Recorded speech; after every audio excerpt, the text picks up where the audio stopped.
Priča o uskrsnom zecu. Bili jednom mama zečica i tata zec i imali 7 malih zečića. Ali nisu znali koji od njih je pravi uskrsni zec. Zato su ih pozvali i rekli: ponesite jaja djeci da vidimo koji je od vas uskrsni zec. Prvi na red došao je zeko Dugouško. On je uzeo zlatno jaje. Krenuo je s njim na put. Prošao je šumu. Došao je do proplanka. Prošao preko proplanka. Došao do jezera. Stao na brvno. Preplivao jezero. Došao do livade i vidio je ogradu. Uzeo je veliki zalet i skok po skok preskočio ogradu i jaje je palo tako jako da se razbilo. Naš zeko Dugouško nije bio pravi uskrsni zec.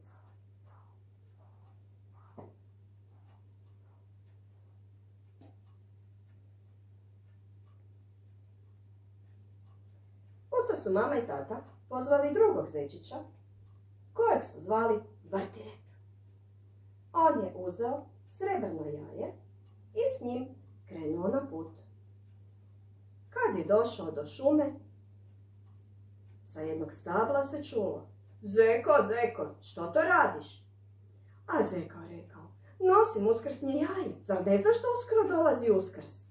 Ali kako je on to pričao, vrana je sletjela, uzela pisanicu i odletjela sa pisanicom. Ni naš Vrtirep nije bio pravi uskrsni zec. Uto je došao na red Sladibrk. On je uzeo čokoladno jaje i krenuo na put. Došao je do šume i došao do ruba kad, eto, male vjeveričice. Zeko, zeko, što to nosiš? Nosim čokoladno jaje.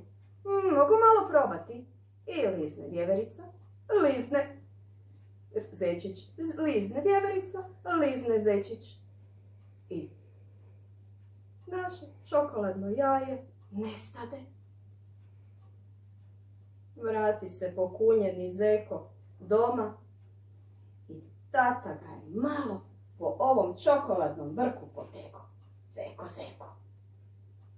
Tada je došao na red Šaro i on uzme šareno jaje. Skok po skok prošao je šumu. Prošao je proplanak. Došao do jezera. Stao na brvno. I ugledao svoju sliku u mirnoj vodi. Kad buč padne pisanica u vodu. Ni Šaro nije bio pravi uskrsni zec.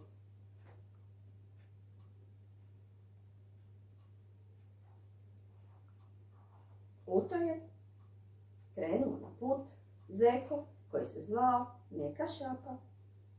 Uzeo je svoje plavo jaje. I on je prošao preko šume, pa preko proplanka,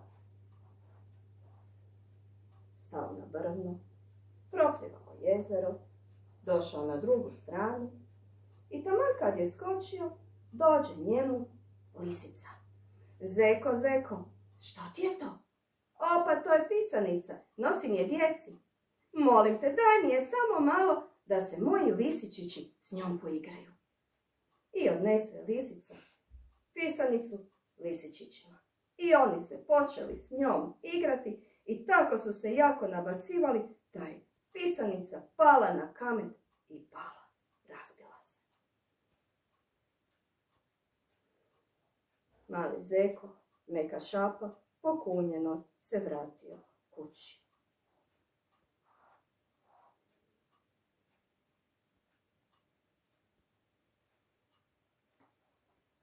Uto je na red stigao zeko Kratkorepić. Zeko, uzmi ovo njegovo žuto jaje. I krene Zeko Kratkorepić sa pisanicom. Prođe on šumu, prođe proplanak, sjedne na brno, prepliva jezero,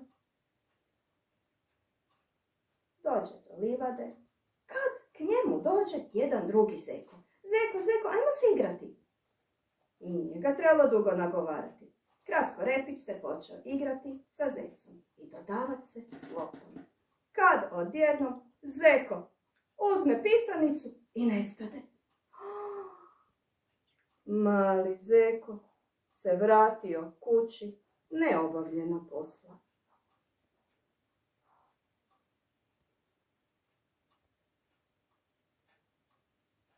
I tada je došao na red najmanji Zeko, zvan Bjelko. On uzme crveno jaje i krene na put. Sa stabla ga pozove vrana. Zeko, što ti je to? A Zeko kaže, nemam vremena sada tu s tobom pričati. Moram ići dalje.